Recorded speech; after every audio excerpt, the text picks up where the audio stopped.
Hey, what's up everybody? Today is a fantastic day because we have a new drum set here in the studio. Wanted to show you guys this beautiful Session Studio Select in a production color. This is Ice Blue Oyster, and I've got this kit for all of my videos that I'm shooting for Sweetwater's Drum Month. Today we're actually going to show you how to mic your drum set, and I'm going to show you a bunch of different mic positions with my good buddy Grayson. This is Grayson, audio engineer extraordinaire, awesome, great friend of mine, and today we are going to place a ton of mics on this drum set and show you a bunch of different mic positions, whether you have one microphone, two microphones, 4, 8, 16, million. Yeah, well, probably not a million microphones, but today we are going to mic this drum set from a bunch of different positions so that you can hear where is it that you want to put your microphones, and I think this thing's going to sound absolutely fantastic. Let's mic this kit up and let's celebrate fantastic sounding drums with fantastic mic placements. Let's go.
Alright guys, so those were your single microphone placements that we wanted to show you guys. You got the behind the back, you got the over the top, you've got the front, you've got the front low, then you also have the crotch mic, as we call it because of the location of the microphone, and a Zoom stereo mic up front. Now technically it's a stereo mic, so it's kind of like having two microphones, but it's one piece of equipment with a camera and the microphone on it, so if you only have the budget to buy one mic, you might want to try something like the Zoom. It's really awesome. Now, a few tips about your placement of a single microphone. You want to think about what it is that you're trying to capture. So if you are trying to capture more low end, that's the reason we put the mic lower to the ground, closer to the kick, because now you're getting more kick. If you want less hats, you want it to be moved further away from the hats, because you're going to deal with whatever you're closest to most. And so if you need to self-mix your own playing, that involves maybe playing the hi-hats a little softer, or maybe hitting the kick drum a little harder for your one microphone. But the other solution is to place your mic in a place that is further away from the things you don't want and closer to the things you do want. So, those are a few tips. Now, I'm going to zap my audio engineer back in here. Boom. Alright, so you were on the other side of the wall here, behind the monitors. What microphones stood out to you as the ones that you would recommend, and maybe a few kind of your own tips or information? Sure. So listening back to him, I thought one of the biggest things was that front low kick mic, that position over there. Pretty incredible. We were able to reduce a lot of the overhead noise, all the different splashes and cymbals that you would normally hear, which kind of overtake a lot of the rest of the kit. That low front mic, we were able to get nice low end from the toms and still hear a lot of clarity out of the kick and the snares. Super, super good choice. I'm really glad we chose to put one there.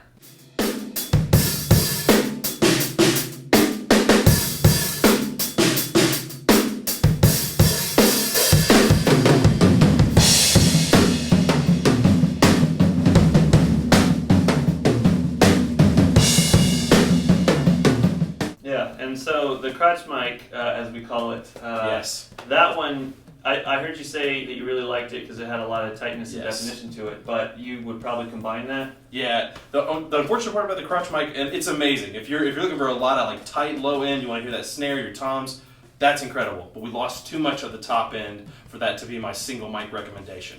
I wouldn't recommend that one for that. But it's an incredible mic if you want to mix that with something else, like the Zoom we're talking about. Really great option if you're wanting to hold on to that low end and keep it nice and tight. Yeah, and we will now, going into two microphones, show you a mix of a crotch mic and another position. So, next up, two microphones, let's go.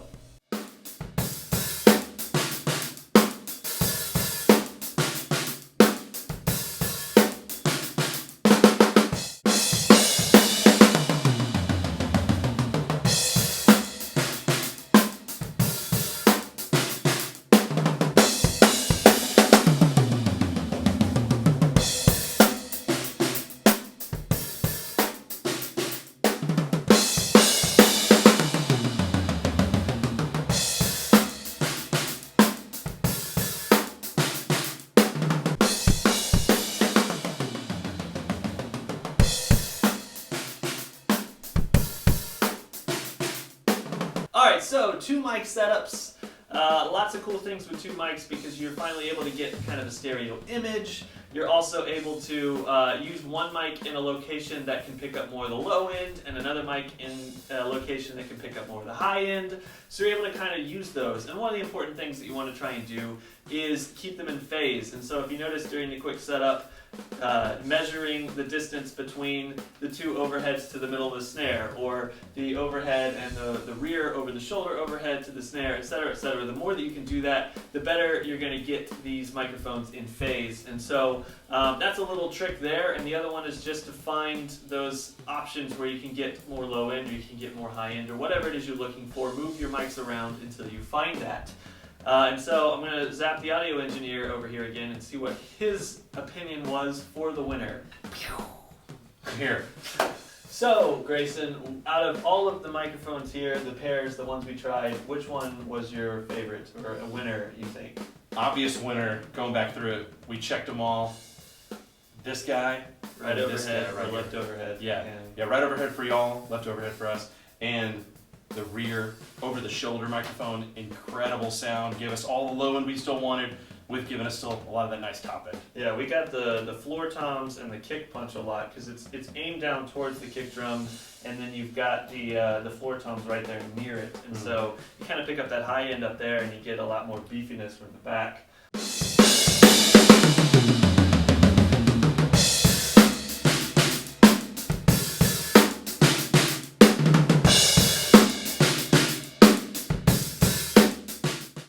And comparing that even to the low front and the crotch mic, which was an interesting pair as well. We thought that was going to be the winner before, but yeah, this was way better. And I personally think that even above low front crotch mic, just a stereo pair of overheads when in phase and put in the right spot seem to be more full overall. So. Absolutely. All right, well now we are going to add two more microphones to the mix and do a 4-mic setup. This is, where budgets start to get a little bit, a little bit crazier, but at the same time, this is where you really start to be able to hone in on your kick and your snare sound as well as get a full picture of the kit. So, 4-mic setups, let's go.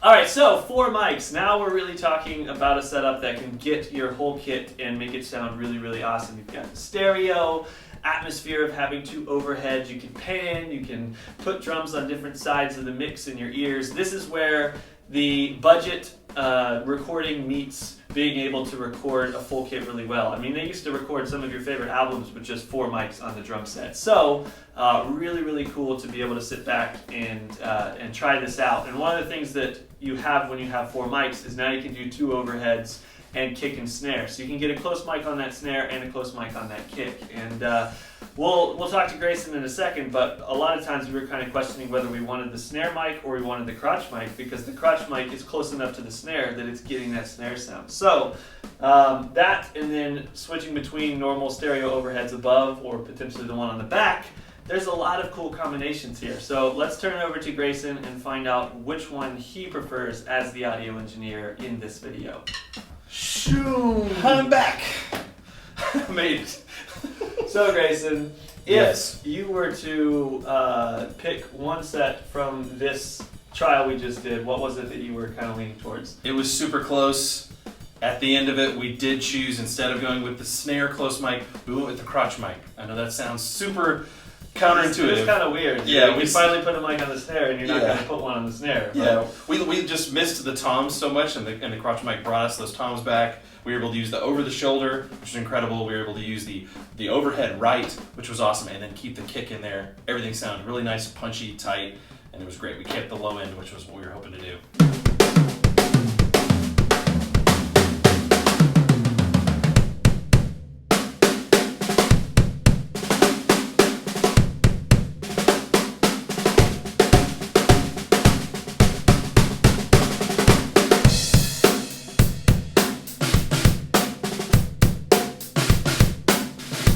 Yeah, that's I think the coolest thing about that setup is how much low end you got, because the other one Absolutely. sounded great. Left and right overhead, kick and snare sounds great. Yeah. You know, many times drum sets have been recorded that way, but the low end that we were getting from the floor toms, from the toms and the kick in general, just having that aimed towards the kick, capturing that low end there, having the crotch mic right there, filling it out. And I almost felt at times we didn't lose any snare. No. Almost at all. Yeah, for sure. Yeah, especially when you go into like those long hits, it was still shining out just as beautiful as if it was being close mic'd.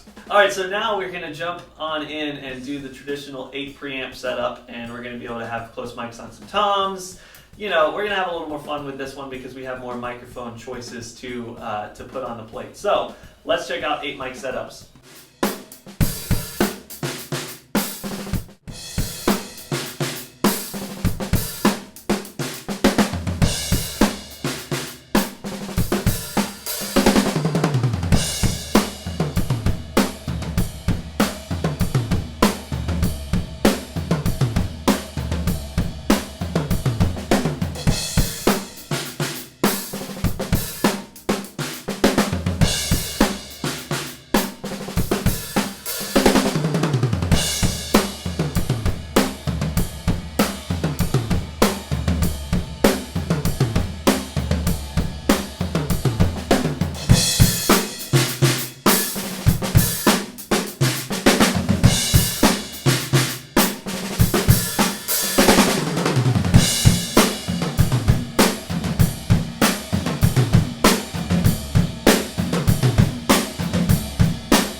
Alright, so 8 mics here on the kit. It was quite an interesting time trying to figure out exactly what it was that we loved most with a big setup only on 8 preamps. And when you buy an interface nowadays for drums, most of the time you're only getting 8 mics. So you have to use those mics really, really well.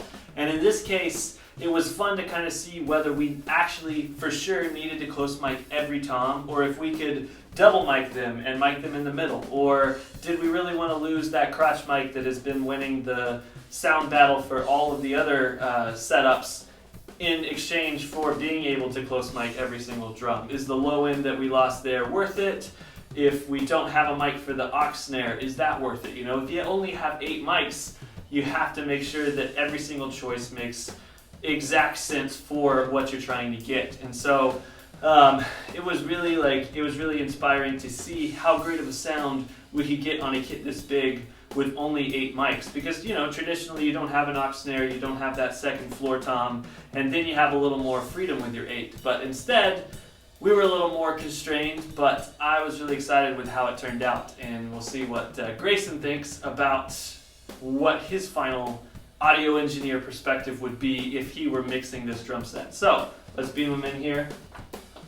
All right, so Grayson, what was your opinion when listening back to the full setup? We did the control and we had kick, snare, overheads, and then close mic toms, but you're missing your aux, you're missing those added feels and sounds that we got from like the crotch mic. And so what did you like? It was a tough decision. This many mics, you get a lot of varied sound. At the end of the day, it came down to just isolating out these toms didn't do enough. We lost too much aux snare, we lost too much of the goodness. Having this sleeper mic that's been just a win all day right behind us, keeping him in there, letting the toms just be shared mics between the two so we could still keep in that aux mic, keeping the crotch mic, that was a big win for us. I think I was telling you, this sounded like a record. Like we could have put this on a record, and for 8 mics, this was the way to do it for us.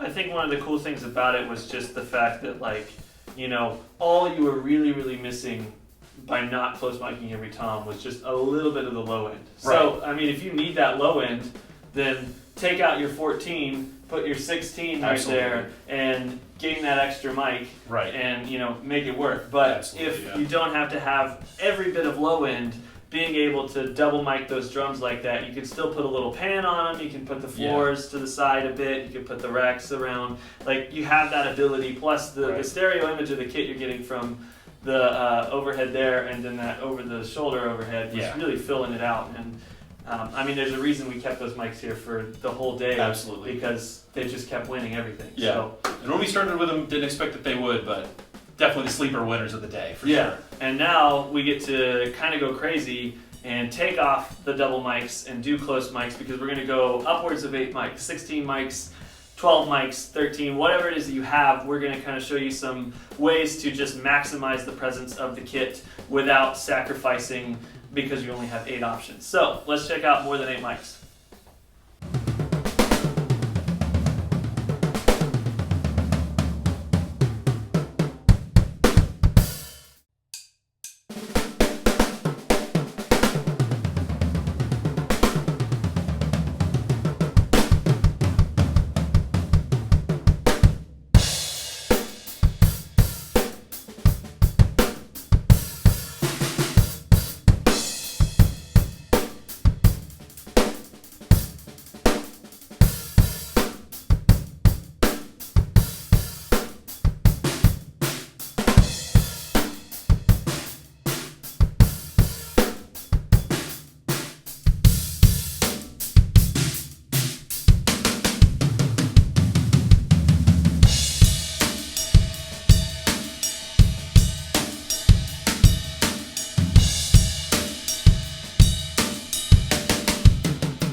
Alright guys, so 16 microphones, one beautiful drum set. Today's been fun. It's been an amazing day, yeah. All kinds of microphones, all kinds of sounds. It's very exciting, yes. For real, I think that it's been really cool to do such a trial on a single kit and actually try so many different mic positions that some of them we've done before, some of them we haven't done as often, and I think we were a little surprised by the results. If you could pick 2 or 3 mic placements that you don't use all the time, but you're going to start using, what would they be? Oof. Okay, so the game changer for me, this mic right here, I'm honestly going to start trying this out live, trying in the studio. The biggest thing when you're trying to mix live or in the studio or recording drums in general is you're trying to isolate that one thing as much as possible, because you don't want tons of bleed from something else. This guy right here gave us tons of low end without tons of cymbals and washover and things like that. So normally that crotch mic is an incredible one to go with if you're just trying to isolate out some nice low end, a little bit of kick, a little bit of snare, get you a little bit of everything, but not be overpowered from the top. So I think that maybe it's the player when they're sitting down that helps to block the hi-hats from that mic, Yeah. which I think is one of the you're just absorbing so much Yeah. of that sound. I need to put on some pounds. That so would I can help. absorb If those I could sounds. drum, I could do that for you. Oh man, well thanks for tuning into this video, guys. I hope you enjoyed it, and I certainly hope that you take these and you go and try them out on your kit. You check out all the awesome deals, and maybe you get a new drum set, maybe you get some mics for that drum set, and you record some awesome content. So thanks for watching. Thank you, Grayson, for being here today. Happy to help. And go mic your drums, go record some drums, and create something awesome. Thanks Yes. for watching.